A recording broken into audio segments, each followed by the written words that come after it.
Perkenalkan, nama saya Edi Saputra. Pada video kali ini, saya akan membahas salah satu tokoh penting dalam sejarah perjuangan daerah Sulawesi Tengah, khususnya di Kabupaten Buol, yaitu Sultan Pondu.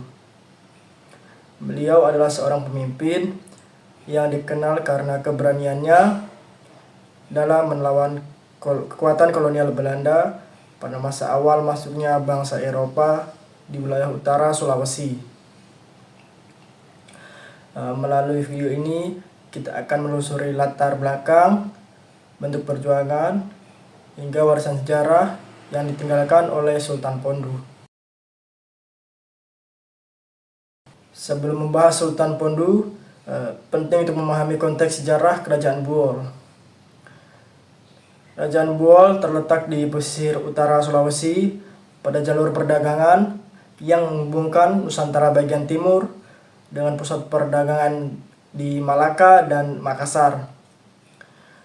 Buol dikenal sebagai kerajaan yang kuat, memiliki struktur pemerintahan yang rapi, serta kekuatan ekonomi yang bertumpu pada perdagangan hasil bumi seperti damar, rotan, dan rempah-rempah. Namun pada abad ke-16 hingga ke-18, bangsa-bangsa Eropa, terutama Portugis dan kemudian VOC Belanda, mulai datang ke wilayah ini. Mereka ingin menguasai perdagangan lokal, memonopoli komoditas, serta menanamkan pengaruh politik di kerajaan-kerajaan Nusantara. Kondisi inilah yang menjadi latar munculnya perlawanan di wilayah Buol, salah satunya yang dipimpin oleh Sultan Pondu. Latar belakang Sultan Pondu. Sultan Pondu adalah salah satu tokoh paling berpengaruh dalam sejarah Kabupaten Buol, Sulawesi Tengah. Beliau memerintah sekitar tahun 1745 hingga 1770 Masehi, pada masa ketika tekanan kolonial Eropa semakin besar. Sultan Pondu lahir di masa penuh tantangan, ketika Buol berada di bawah tekanan kekuatan kolonial Eropa.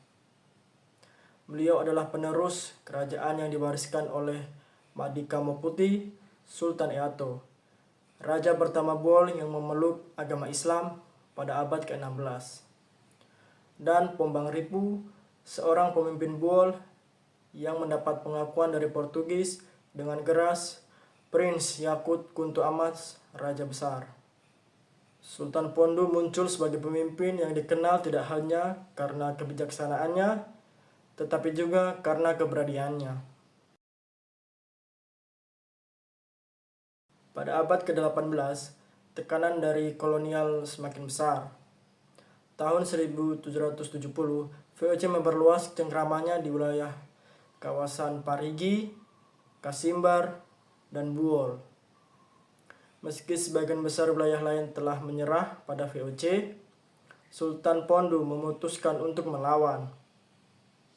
Salah satu alasan utama VOC ingin menguasai wilayah Buol adalah karena potensi sumber daya alamnya, terutama tambang emas yang mulai menarik perhatian Belanda setelah mereka berhasil menguasai sumber daya serupa di wilayah lain Sulawesi Tengah.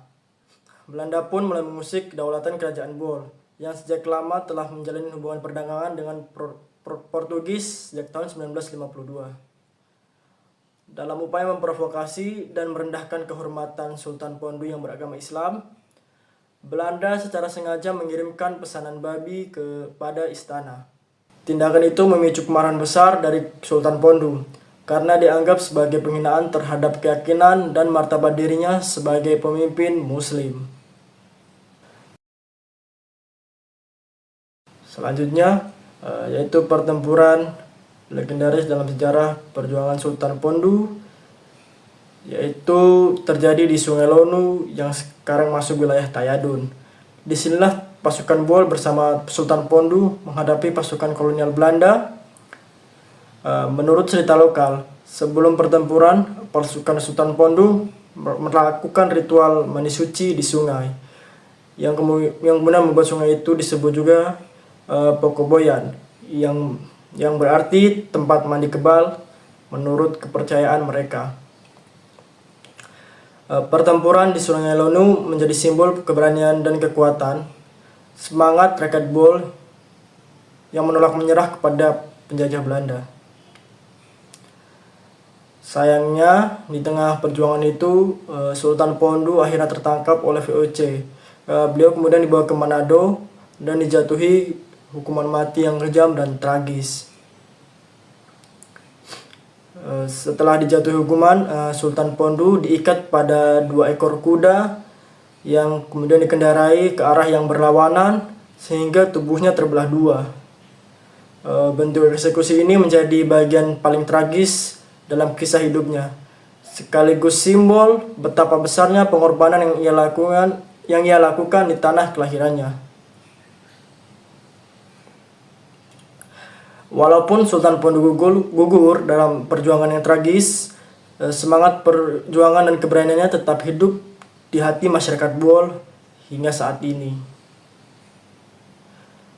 Perjuangannya bukan hanya soal perang fisik, tetapi soal mempertahankan identitas, budaya, martabat, dan kedaulatan rakyatnya. Nama Sultan Pondu menjadi simbol keberanian yang terus menginspirasi generasi berikutnya. Bukan hanya di Bol, tapi juga sebagian dari sejarah panjang perjuangan bangsa Indonesia. Demikian kisah Sultan Pondu, seorang pemimpin yang rela berkorban di tanah kelahirannya. Perjuangan beliau mengajarkan kita tentang arti keberanian, martabat, semangat, dan rela mempertahankan kedaulatan.